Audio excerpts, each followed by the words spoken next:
تکمیل‌تر شد.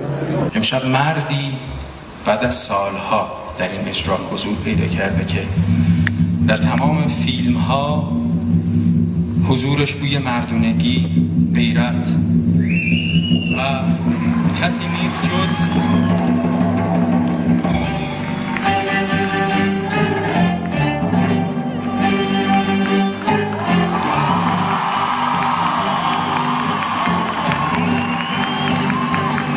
ناصرخان ملک مطیعی.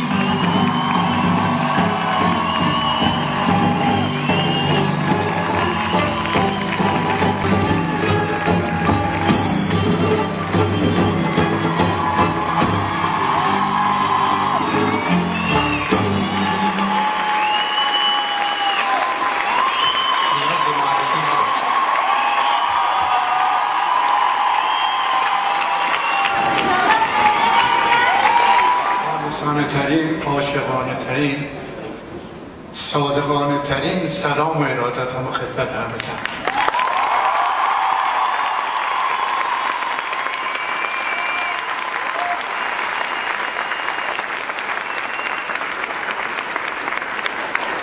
خدا را شکر میکنم، شکر خدای که هرچه طلب کردم از خدای بر منتهای مطلب خود کامران شد. امشب برای من یه افتخار واقعا ماندگار، همین چند سالی که برام باقی مونده خیلی خوشحالم و خیلی افتخار میکنم که نسل جدید اینقدر به من محبت دارن. نسل قدیم که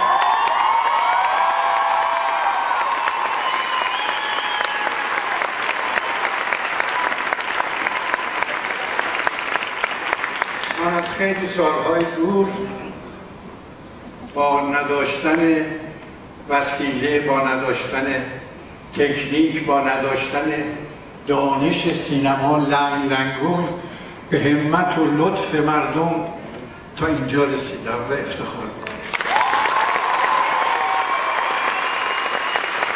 من وقتی که اینجا داشتم نشستم فکر میکردم دلم خواست همه اون همکاران عزیزم که دیگه نیستن اینجا حضور داشت. احترام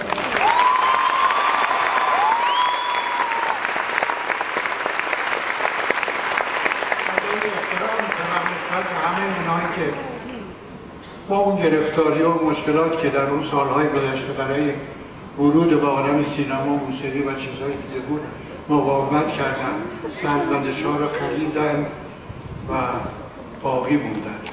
من اولین شبی که اومدم کنسرت افتخار میکنم.